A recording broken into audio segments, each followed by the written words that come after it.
What's going on, guys? Welcome back to the Shots on Target podcast. My name is Phil, joined by my man Jakey, as always. What's good, guys? Good to be back. So this week we will be discussing betting in football, total football. We'll then move on to viewers' questions, and then we've got a bit of trivia to round off the podcast. So we hope you guys enjoy it. Remember to like and subscribe. It really helps out the channel. We always appreciate your support as always. And let's get into it, guys. Right, betting in football, a subject that the whole football world is talking about at the minute. We thought we better touch on the subject for sure. What are your thoughts, Jakey? I think the whole it's a farce, really. I get why you shouldn't bet on football if it's like influencing a game that you're playing in, but I think it's just surrounded by hypocrisy when on the telly you've got every advert is a odds on this happening, bet on this betting app, or 10-1 for this player to score a goal. It's plastered on every t-shirt. It's all around this like advertising boards. I think it's just complete hypocrisy. Where it's like, I get that. oh, we have to kick betting out of football. You can't bet on games, even if the games that you're not involved in. So I can understand from a league's perspective, as a professional footballer, you sign a contract, and in that contract it states you cannot bet, you cannot release information, you can't use a second party, you can't go to your mate and go, oh, I'm playing against Arsenal this weekend, I'll get a booking for you, not a problem. You can't do things like that. Totally acceptable. There are different cases. So you look at the one that kicked it all off with Ivan Toney, right? He was betting when he was playing in the Peterborough under-21s and stuff. He wasn't even really a professional footballer at this point. I think the ban he got was harsh. Yeah, ridiculously harsh. Then you go to the Paqueta one, which is still being ongoing. I don't think they actually have enough evidence on Paqueta. I think that's why it's pretty much been dropped at this point, because obviously he's still playing for West Ham United. Yeah. But to be fair, worked out for us. We couldn't sell him because of it. So unlucky City. But then you come to Tonali and all this Italian ones, and there's no doubt people have been saying for years that the Italian league is corrupt in one way or another, whether it be the referees, the betting, the clubs, the league, whatever. But the fact Tonali has literally come out and said, yeah, I was betting when I was playing for AC Milan in the first team. You've just got no leg to stand on at that point. Now, I get your point where you say about the hypocrisy. I know for a fact from working in a betting office with Paddy Power, they have Peter Crouch as their big ambassador, an ex-professional footballer.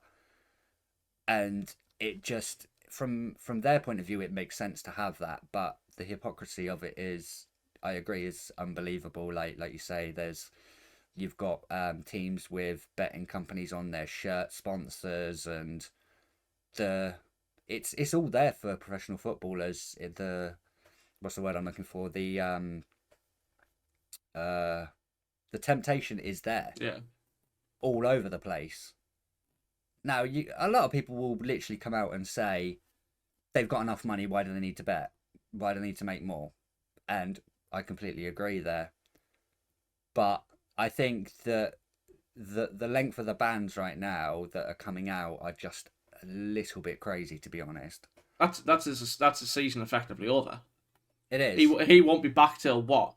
10 months from now is like July. Yeah, it'll be pre-season next year. Yeah, summer. He'll be back. He'll be back in the summer. So that's his season effectively done. And he can't. Can he train? I'm not sure if he can. At the minute he can, but apparently the Italian Federation is trying to put a stop to that as well. Because I know with Ivan Toney's, he's allowed to play games behind closed doors, and only like internal games. I know he had one I think it was a couple of weeks ago, and it's just people get less bans for racial abuse and verbally abusing people. Yeah, they do. And then you look at, I think the most famous incident is Eric Cantona's tackle on the fan. He got less time than what Tonali and Toney did, and he assaulted someone. I'm about to say, that wasn't a tackle, that was a fucking Jackie It was a karate kick. Flying kick. But no, you get what I mean. It's like he's physically assaulted a fan and got a less lengthy ban than what Tony and Tonali have gotten. I'll be honest though, just going on that point though, I think if that something like that was to happen in this day and age, though, I think the ban would be severe though. I think back then though, especially this might cause a little bit of controversy, but especially with it being a Manchester United player as well, back then I don't think the They ban was couldn't. ever going to be as severe as what I think it would be these days. But I get your point, and at the same time, you look at we look at Tonali, right? Yeah, and um, obviously, so Newcastle United have signed him for what was it, 60 million 60 pounds? million. They've basically been screwed now. He has now let down their club. I know Newcastle have come out and said they're full supporters with Tonali and stuff like that. But at the end of the day, the player has to take some responsibility here. Eddie Howe came out and said that if they would have known about this, they would have never signed him. And that's just straightforward because no matter what you think you're getting away with, it will come out in the end. No matter Yeah. what you think you're getting away with, it will come out in the end. Especially in football. It might take a few years, it might take 10 years, but it will come out in the end and you will be destroyed for it. Like, you don't know Yeah. what this is going to do to Tonali's career. He's going to spend a year on the sidelines because we don't even know what Ivan Toney's going to be like when he comes back in January. Like, Brentford fans are saying that, oh, as soon as Ivan Toney comes back, we'll be flying again. I don't personally believe that to be the case. He I is going to think be Brentford are so looking to. rusty. I think Brentford are looking to cash in on him if they can. Yeah, and a club could be signing Ivan Toney rusty as hell. Yeah. I think going back to the whole betting in football, though, so the question we want to ask you guys, our viewers, is where do you guys stand on it? Do you believe the ban should be longer? Do you agree with the bans? Do you think that they should get like maybe a slap on the wrist for first offence? Do you think Premier League or professional footballers should be allowed to bet? Do you think it's bad that it's in the contract? We want to hear your guys' views as well as ours. This is as much your podcast as it is ours. Don't forget at the end of the day. Yep. But yeah, so just to sum up, my personal opinion on the whole betting in football is I do believe that the players should not be allowed to bet. I believe that it's in the contract for a reason, and I believe it's correct to do so because match fixing is a huge problem, and that's what it comes down to at the end of the day. You've got players that are going out there and could be getting on purpose yellow cards for no reason. Um, I don't believe the bans should be as long as they are, but for me, it comes down to the case of the player. So for me, like I said, Ivan Toney's disagree with, Tonali's I agree with, Yeah. because Tonali was probably betting in some major games. You can't bet on games that you can directly have an outcome. Like you can you have a kind of a say in how that game finishes. Yeah, With my opinion, I don't think players should be allowed to bet full stop. Like you say, it's in the contract. But I also think the league and all the leagues around the world have to take some level of responsibility when you plaster betting sponsors everywhere. It's on, like I say, it's on shirts, it's on every advert on football, on Monday Night Football, or on weekend like midweek games. It's everywhere. There has to be some level of responsibility from both sides, and yeah. just don't allow them to have like sponsors like that essentially because it opens that temptation. No, I completely agree. Completely agree. But like we say, guys, we want to hear your guys' thoughts on it. Remember to pop it down in the comments below. We do read all comments and try to reply to them as best we can. And that is going to do it, guys, for betting in football. Welcome to Total Football. You know the drill by now, guys. We pick our three best games or the games we think most need talking about over the weekend, and we discuss them. So we'll get straight into it. We are kicking off with Bournemouth versus Burnley. Now, this one, normally we probably wouldn't speak about, but it had a very big controversial factor It that did. we felt needed discussing. So, Another week, another VAR decision that goes wrong again. Yeah, you could say wrong. Could you say wrong? I'm not sure. I I think mean, it's I'd watched the highlights, and from what the commentator said, because it only briefly showed the offside, yeah, and the commentator said, "Well, we've seen one angle that would suggest that he was onside, and it's been given off." yeah. And I So think I was it's watching Soccer Saturday in real time, and basically first they said that it was a green line and it was onside, and then 10 seconds later it wasn't. Then they spent another 2.5 minutes discussing, and then they finally decided on offside. And the referee they had in the studio said that was the correct decision. Apparently it was millimeters, but apparently that was the correct decision. Apparently some angles showed onside, some angles showed offside. so it then Me, becomes subjective. yeah, It's not black and white anymore. It's yeah, what angle looks the best. exactly. And for me, that comes down to not being a clear and obvious error. And that is what VAR are brought in to do. And they And can't even do that right. I've said this before, and I will say it again. With minimal, and I'm talking minimal offside decisions, when they cannot completely decide whether it's onside or offside, I believe that the advantage has to go to the attacking team. Personally, I believe it just has to go to the attacking team. It's the only fairest way to do things, because if you're talking absolute millimeters, like, what the hell is a player supposed to do in that situation? Like, it kind of goes back to the handball rule that we have at the minute as well, which we're not going to touch on. But for me, I believe, I don't know about you, Jay, but I think that it should go to the attacking team when it's a minimal decision like that. I think VAR can intervene, have a look at it, but if they can't definitively say it was offside or onside, then just go with the on-field decision, which was onside. Yeah. I see. I'm under the opinion if VAR can't get it right, then no one's going to get it right at this point. I think Okay. offsides have always been a weird one because I think you have to clearly be offside because with VAR now, there's no such thing as level. You are never level anymore. Yeah. And back before VAR, and you'd get the ones like where it was subjective because it's all down to the line or it's all down to that fourth official whether he can see it, and we can accept when they get it wrong.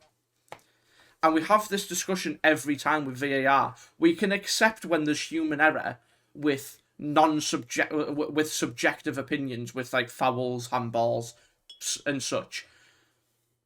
And offsides again should not be subjective. Yeah. I think if I've always been of the opinion if it's millimeters, just call it level because you will have to have the best eyesight in the world to spot millimeter decisions.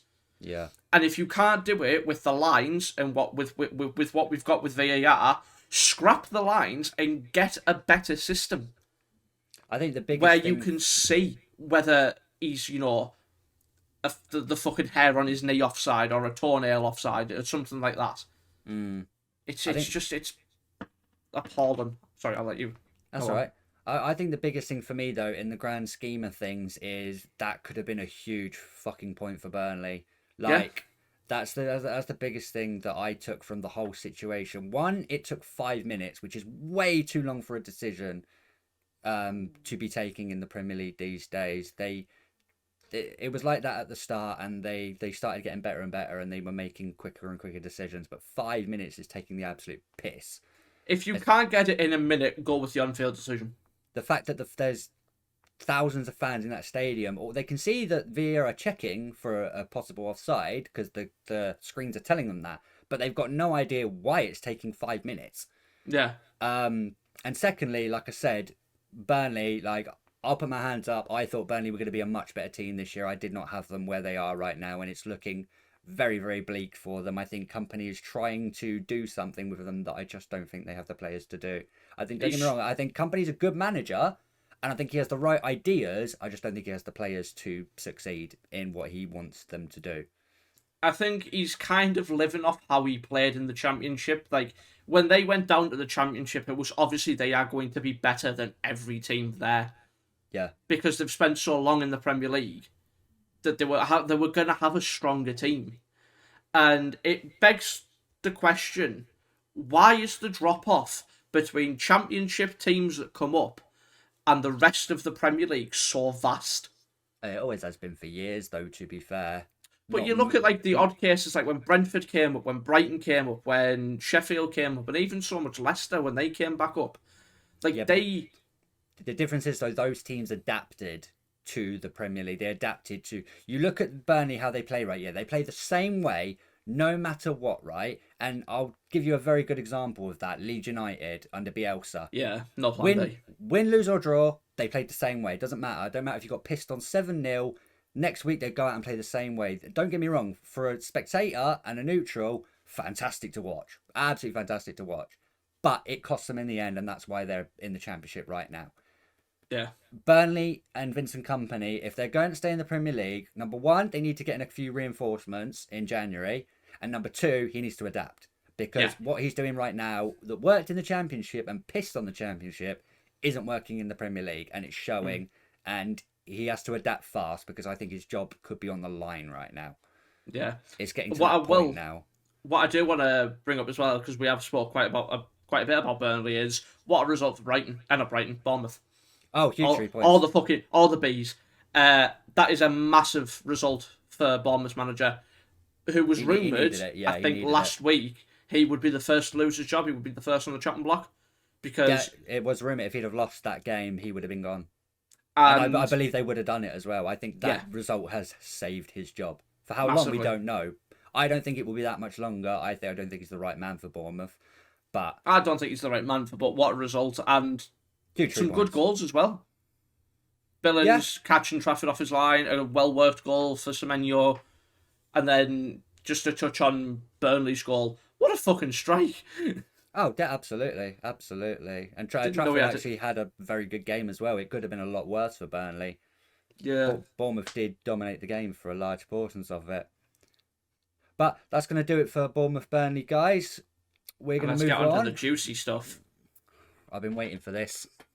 Right, so West Ham United versus Everton. Now, I want to start by saying that well done, Everton. You deserve the win. 3 points, not a problem. Sorry, Everton fans. I'm not going to talk too much on this. I want to touch on my club. Don't worry, I'll play devil's advocate. Yeah, I think you're going to have to in this one. So, David Moyes. This guy, I have been a huge believer in him. I've tried to give him the benefit of the doubt for years. Don't get me wrong. He saved us from relegation and he made us European champions. And he did build a good team. He gave stability to the club. Don't get me wrong about that. Is he the man to take us forward? Absolutely fucking not. I'm sorry, but the tactics he employs on a week in, week out basis are the exact same tactics. And that's going back to my point I just made about Burnley. Here's a manager that does not adapt. Simple as. There are so many things wrong with West Ham United the way we're playing at the minute. It's unbelievable. And even when we win games, even when we were winning games at the start of the season, I was still watching us going, that's a bit dodgy. We got away with one there. Like Brighton, never should have won that game. Chelsea, we played them at the right time. In Europe, we're struggling to beat teams that are probably 15 divisions below us. And something just looks off at the minute, and something now has turned at West Ham United. You go back to the game on Sunday against Everton, there was no tempo. There was no fight about West Ham United. The only two players that really looked like they wanted to do anything was Jared Bowen and Paqueta. And Paqueta looks a bit off it at the minute. He looks like he's trying to do too much. Mikel Antonio doing absolutely fucking nothing for the club right now. He's not even doing what he was brought in to do, which is run down the line, hold up the ball and bring the players into play. Thomas Soucek, absolutely useless. He can keep his potato fucking salad. Sofal tries to get up and down the wing, but he's not really Premier League material. We missed Emerson so bad on Sunday. Aaron Creswell coming in after 7-8 months. He's like 34 years old. Fuck's sake. Where the hell is our squad right now? It's just unbelievable the decisions that are being made at West Ham United, and it looks like it's all coming to a head front right now. And for me, I think if West Ham are going to elevate themselves to that next level, David Moyes has got to leave, and we need to bring in a better manager that has different tactics and different ideas. Because I'll be honest, right now, West Ham United look like they've actually given up on David Moyes' tactics. They look bored. They look like, oh, it's the same old shit. It's the same old this and that. Do you know what I mean? And you've got players sitting on the bench that can't even get a game that I think would be good for games. Like Ben Rama, I thought would have been perfect to start against Everton because he likes to run at defenders and Everton don't like it. They were going to sit back.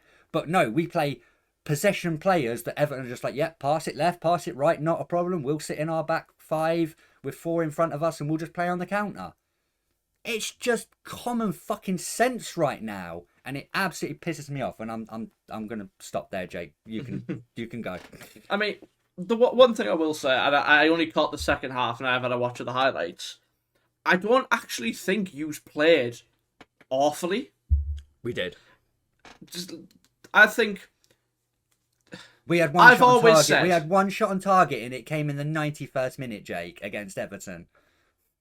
At home. I still think you had good chances. I just don't think you took them, and I think you lack an actual number 9. I've always said that Antonio is not good enough for you. If you want to elevate to the next level, Antonio was never going to be the man to do it. But I don't know the type of striker that David Moyes wants, because Skamaka didn't work, Haller didn't work. Exactly. And what I will say is, you aren't a possession-based team. I think everyone knows that. It's common sense now. You can't play possession-based football. You work well on the counter, but countering only takes you so far. And you see it with a team that I'll kind of liken you to at the minute is United. You both don't have a style of football. Well, we do. It's just a shit style of football. We played the same way for 4 years now. David Moyes just thinks, oh, it's not broken, don't fix it. Well, like, what I'll say, like, the long ball works. It's had success in the past with teams. I mean, Stoke made a fucking living off of it. Yeah, but it's so obvious though these days. It's literally one of those where a team like Everton that, fair play to them, defended well. They could just sit a back five with a 4 in front and stick Calvert-Lewin up top to play on the counter, and it will work against us because we cannot fucking break it down. I think they played you at your own game, and they played it very well. They did, yeah. And I think that's how they're gonna have to play Everton if they want to stay in this league. Absolutely. I think. But the thing is, David Moyes says that we can break into the top 7, right? Yeah. How the fuck in a million years can you believe that when we fair enough, we play okay against the top teams because they give us space and allow us to play on the counter like Everton did to us. But against a team like Everton, like we struggled against Luton the other week. We got lucky in that game as well. We were poor in that one. And again, it was just every time a team just gives us possession, we don't know what to do with it. It's like, find Paqueta, he has to perform some absolute magic. Bowen has to score a goal out of nothing. That's it. Those are our attacking options. Paqueta, Bowen. It almost feels like with West Ham that these players that you've signed, the Paqueta, the players like that, the Alvarez, the ones who like to play possession-based football, because you can tell Paqueta likes the ball at his feet. He likes to be able to dictate. Oh, God, yeah. I don't think they're David Moyes signings. I think the club has made them signings for him and kind of just said, like, look, here's the style of football we want you to play. Try and make it happen with these. No, David Moyes said that he wanted Paqueta and Alvarez. Those are his signings. I don't get them why he's made them signings if he's not going to allow them to play to their strengths. Because he's fucking clueless, mate. I'm sorry, I've defended him for 3 years now, and it has paid dividends with a European trophy. But I can't no more. I just can't. I'm getting bored now of watching West Ham play the same way. You ask any West Ham United fan, right, yeah, from going back to 1960 and stuff, West Ham United have always wanted to play good-looking football. And when I say good-looking football, I mean tiki-taka, slick passing, building up. We don't want to see this long bullshit. It might be effective for some games, but it ain't going to win you trophies. It ain't going to get you up the league as far as you want to go. It's only going to go to a certain point, and then you'll hit a wall, and then you'll start going back down again. Because teams figure it out quickly. Managers are bloody smart these days. They do their research. Players do their research. And they're ready for what West Ham are going to bring, because everyone knows what West Ham are going to do every week. There is no difference. If we came out with a back five, the opposition manager would be shocked out of their arsehole, because we do the same thing every single week, and it is so easy to play against. But we're going to cut it there for that one, because that's gone on a bit too long, guys. So the final game is the Manchester Derby, the big one of the weekend. Yep. This was Manchester United's big test. Can they mix it with the big boys this year? And the answer was an equivalent no. Simple. No, they can't. Not anywhere near Manchester City. I know a lot of people want us to touch on the penalty decision, Jake. Not a penalty. Soft. Far too soft. It's a contact sport. It is soft, but in the letter of the law, it is a penalty. I agree that I think some refs give it, some refs don't. It's one of those. Do I believe it changed the game? No. I don't think it would have made a bit of difference. It just meant that United went in 1-0 down at half-time. I think that first goal was coming regardless. I think you could have played that game 10 times and United don't score in 10. I honestly believe that game was just men against boys. And you've seen it every time like it. United have played City. It's a training session for them. Yeah. City don't even look like they need to get out of second gear. And this is your biggest rival. This is your it's local pride. And then United players don't even look like they can be asked to turn up. I've been one to slag Onana quite a lot because I think he's a pretty shit keeper. I don't think he's, a brilliant shot stopper. He's good with his feet and that's about it. He was their best player. He made some unbelievable and that says something. He made some unbelievable says. I mean, I'm not being funny, but you're going into a Manchester derby with Evans and Maguire at the back. Evans, Maguire and Lindelof at the back. They had Reguilon and they decided to go with Lindelof. They had Varane. They decided to go with Evans. It sort of looks like Ten Hag's kind of giving up, to be honest. I get that injury problems are a pain in the arse. I get that. But you've spent a crazy amount of money. There's no excuse. It just looks like... For me, it just looks like the whole of Manchester United are kind of giving up at the minute. And it stems to what Roy Keane said. There is just no leadership in that team. Bruno Fernandes should not be the captain of Manchester United. He's a petulant child. He should never be given that armband. How have you gone from, as a club, to having Roy Keane as a captain to Bruno Fernandes, the most petulant fucking child I have ever seen on a pitch? Yeah. No, I agree. I do want to touch on the Man City performance, though. One key highlight for me was the guy who absolutely dominated the entire game from start to finish, which is Bernardo Silva. This guy was absolutely unbelievable. He did what he wanted in that game, and he did it to perfection. He linked up everything. He came short. He was all over the pitch. He had the highest stats for running, passing, dribbling.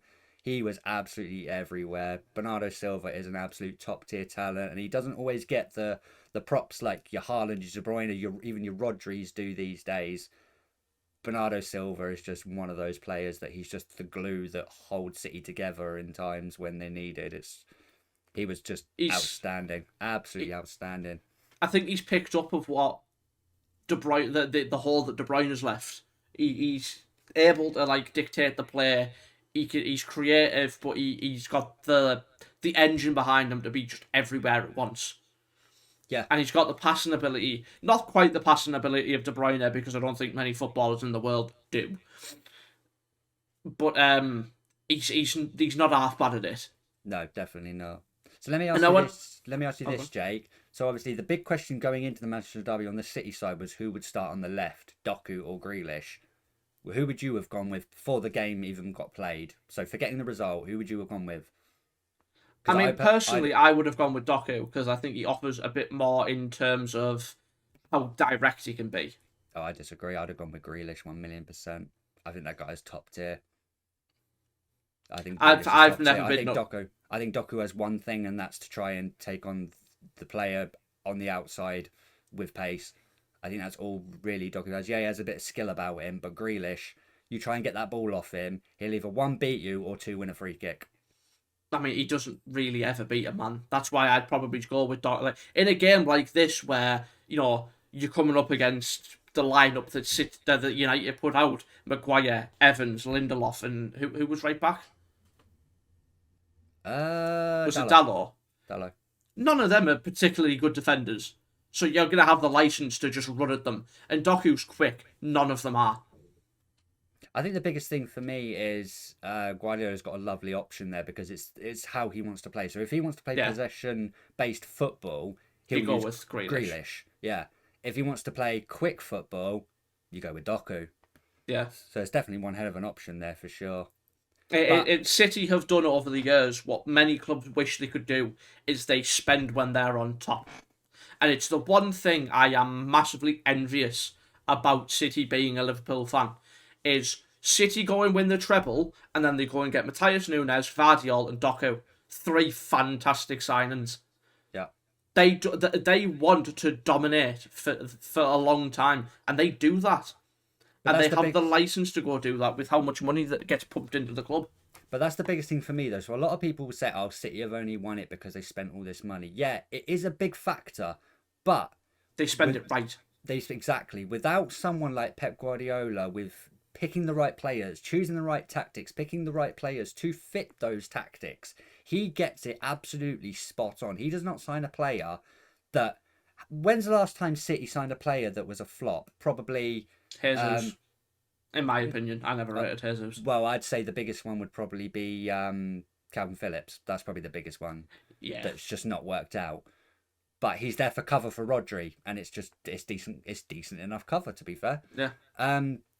But yeah, anytime they sign a player that's going to be in that starting 11, they perform and they do it, and eventually they make their way into the team. It's that Massively. good. And they can get rid of players like Cole Palmer. They have the ability to get rid of a player like Cole Palmer, who I think is unbelievable, and still be absolutely fine with it. Just fucking, they just do everything right at City. Simple as. They're a well-oiled machine, and it fucking irks me. Well, that's going to do it, guys, for Total Football. Now it's time for viewers' questions. We started it last week. We hope you guys enjoyed it. And we're going to carry it on this week because we have another question from another fan. And the question is, best and worst signings this season? And that's from Kyle Oldroyd. Thank you very much for the question. So I'll let you kick off, Jake. Best signing this season. I'm torn between 2. One's going to be a little bit biased. One's not going to be a little bit biased. Okay. The biased one, I'm going to go with Szoboszlai because I think he's been absolutely fucking exceptional for us. How did I know that was fucking coming? I think he's been absolutely phenomenal. But obviously, as I said, I'll do a non-biased one. And I'm probably...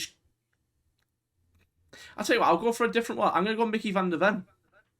Van der Ven, okay. I think he's been very, very good for Spurs, and I think he's 6'4", and he's fucking rapid.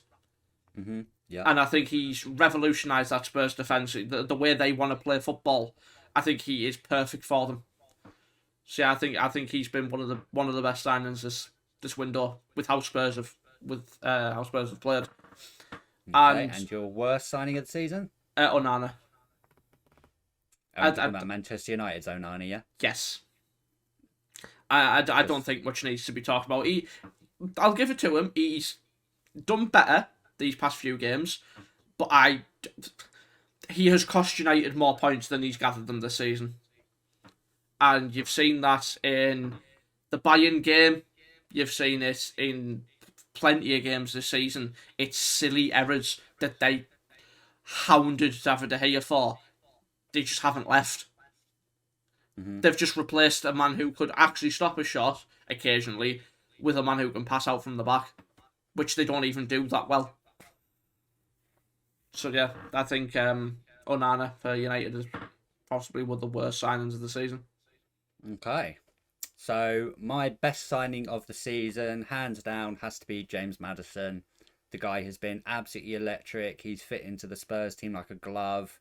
He is involved in anything good that they do. They literally look like they're built around James Maddison, and I think it suits the way he wants to play. He's one of the big reasons they are top of the damn Premier League. Yeah, what more can you say about James Maddison at the minute? I think he needs to somehow be integrated into the England setup. I think playing him with like Jude Bellingham and then maybe having Rice sitting behind him would be disgusting midfield three. You've got two players with absolute quality there, and then Rice doing the defensive. Yeah, for me, James Maddison hands down, and I'll be very surprised if anyone can really tell me I'm wrong in this situation. He was the one I was originally going to go for, but I thought I'd go with one of a bit out left field. But I agree, 100%. He's been electric. Yeah, unreal. Definitely James Maddison for me. Worth every penny for Spurs. Oh, 1,000,000%, an absolute bargain. And for me, worst signing of the season has to be Mason Mount. You've bought a player for £60 million. He's literally sitting on the bench. He's coming on here and there. He doesn't have a position. They've signed him obviously as a number 10. They've already got two number 10s in Eriksen and Bruno. They don't even play with the 10 either. No, I know. It's just an absolute no-brainer, this one for me. Mason Mount, easily worst signing of the season. Yeah, that's pretty much it. I don't really need to say too much on Mason Mount. I think everyone knows exactly what I'm talking about. I agree, 100%. I completely forgot about him. Yeah, that's probably all meant how bad of a sign he's been. He completely slipped my mind, but I agree. Yeah, especially for the price tag as well. If they signed him for £5 million, it wouldn't be much of a difference. But for £60 million, he cost us the same. Two. Szoboszlai cost the same as him. Yeah, you get two top quality footballers for £60 million. You generally good. Two James Maddisons. Yeah, you could.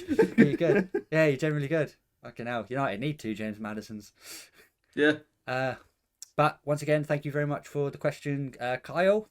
And lastly, this isn't a viewer's question. This is a me question for Jakey. I just want to hear his thoughts on it, and I think it'd be an interesting one for you guys to hear. So, Jake. Yes. In the next 5 years, if you had to make 3 changes at Liverpool to elevate you to the next level, where would they be? Who would they be, and why? 3 changes. Yeah. If you had an unlimited transfer budget, 3 changes for Liverpool, and why? I say number 1, I think I would go all out for Alphonso Davies. Okay. As a left back, because obviously Robertson, as much as I love Robbo, he's been brilliant for us. He's been absolute.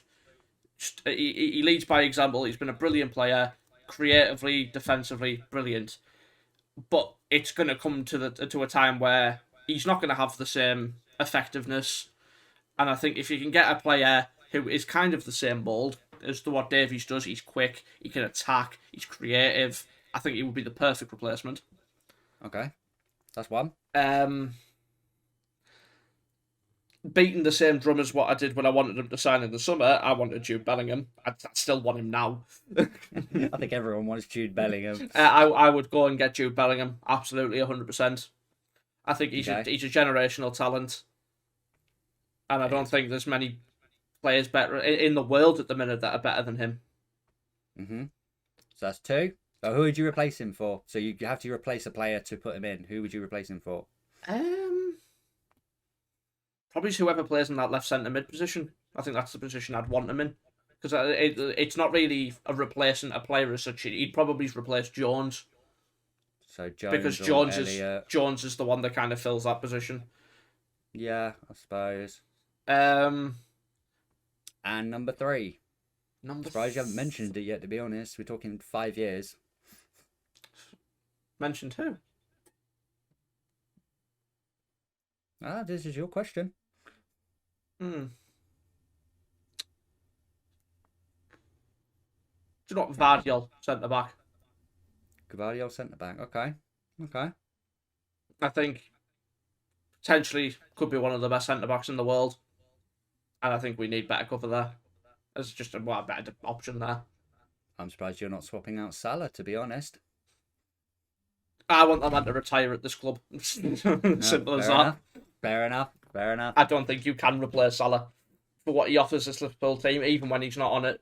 He's on it. I personally, if I was you, I'd swap out Salah for Vinny Jr. But fair play. Wrong side. I don't think Vinny can play off the right. He can play off the right. He's top tier. Okay, that's fair enough. No, you answered the question. Fair. All right, well, that's going to do it, guys, for viewers' questions. And last but not least, guys, we have trivia. Now, it's going to be a bit different than last time. Obviously, we stayed in the Premier League season, but now we're just going all-time Premier League, anything we want to ask. So I have 5 questions for Jakey. We're going to have 1 minute 30 on the clock for him to answer them, and then obviously vice versa, he'll do the same for me. So are you ready, Jakey? Feel free to join along and answer the questions and tell us what you get down below. Yep. But I am ready. Okay, so your time starts now. Who is the top Premier League assister of all time? Ryan Giggs. Correct. What year was the Premier League founded? 1992.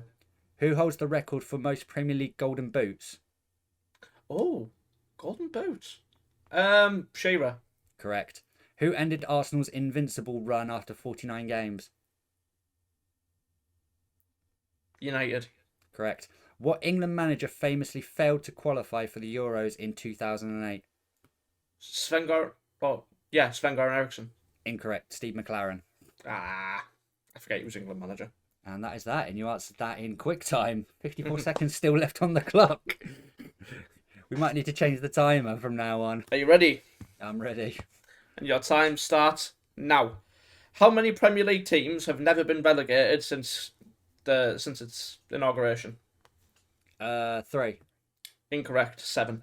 7. How many? Who holds the record for the all-time most assists? Ryan Giggs. Who holds the record for the least amount of points scored in a Premier League season? Bonus point if you can tell me how many points. Is it Derby? It is. How many points? 7. Incorrect. 11. How many games did they win that season? 1. Correct. And how many goals did Jamie Vardy score consecutively the year they won the league? And 13. a bonus if you can tell me who the record held. Who did he break the record from? So it was 13 games in a row, and it was Ruud van Nistelrooy. Correct. Woo! And that's 30 seconds left on the clock. Both had the Ryan Giggs question. That's hilarious. Yeah.